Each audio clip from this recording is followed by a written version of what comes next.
Democracy has been defined in many ways. We would all agree that democracy includes government. Let's see if we can, each one of us, sharpen of democracy.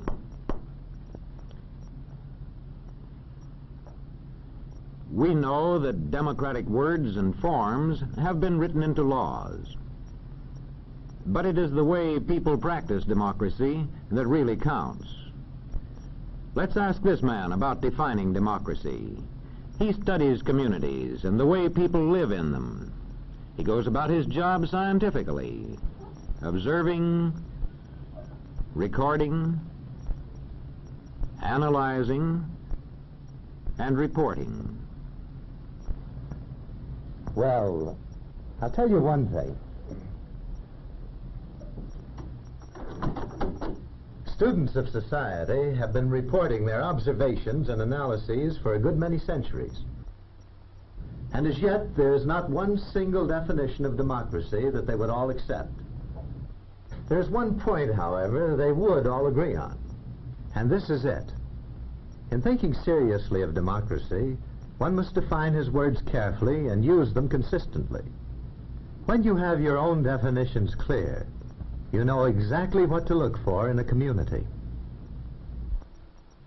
Many students agree that two important signs of democracy are shared respect and shared power. Let's take shared respect first. Sharing respect means that each shares the respect of all. Not because of his wealth, or his religion, or his color, but because each is a human being and makes his own contribution to the community, from healing its sick to collecting its garbage, from managing its railroads to running its trains.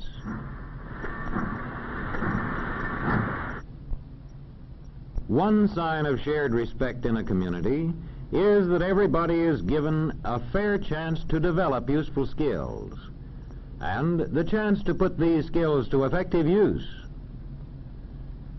And there is shared respect if various groups in the community recognize each other's right to hold different faiths and opinions.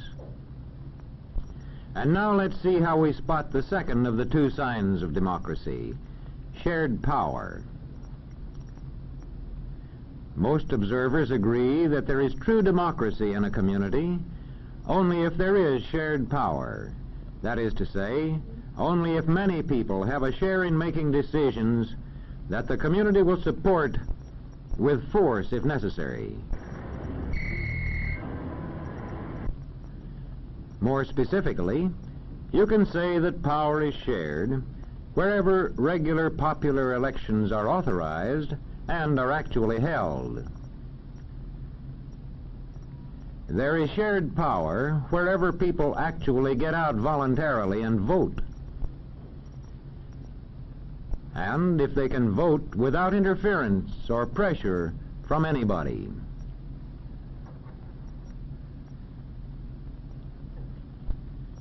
There is shared power if office holders are drawn from representative groups in society. If they include men from the farms, men from the law courts, men from the stores, men from the factories, office holders who are drawn from representative groups of the community. In a democratic legislature, shared power shows itself in a strong opposition. Listen. And that is why I'm confident the governor will have the support of the House on this bill. Mr. Speaker, as usual, the honorable gentleman is quite wrong. He and the governor he serves so dutifully can expect no support for their policy from this House. A strong opposition is made possible by an effective political party system. The two most important signs of democracy, then, are shared respect and shared power. They, in turn, depend on many conditions. Let's consider two of these conditions: economic balance and enlightenment. Economic balance means that the community contains a large middle-income group. A relationship between economic balance and democracy has been noted and reported for centuries by students of society. Aristotle said that a government made up of middle-income people has the best chance to be democratic. That was 2,000 years ago in Greece. And well over a century ago in America, James Madison warned that extremes of riches and poverty set group against group. In past centuries, economic balance was improved when large feudal estates were gradually reorganized into independent farms as one part of the development of democracy. This creation of better economic balance aided the further growth of democracy. The social observers of our time have also noted that the development of democracy usually goes hand in hand with the growth of large middle-income groups. In today's world of giant technology, one of democracy's serious problems is how to maintain flourishing middle-income groups. Another important condition for democracy is enlightenment. Making information available to citizens and giving them the skill with which to judge it. As public education increases, democracy grows. In checking a community for democracy, we must find out whether it provides schools adjusted to the needs of its young people. Just being able to get books and newspapers is no guarantee of democracy. The newspapers of a real democracy meet these tests: balanced presentation of news, disclosure of source, competence of the staff. In applying these tests to newspapers, we find out, first of all, if they report both. See if the news pages contain news only, and if opinion is kept for the editorial page.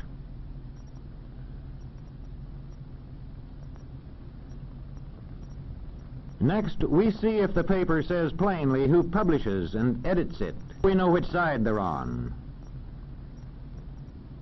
Newspapers in a real democracy meet a third test: competence of staff.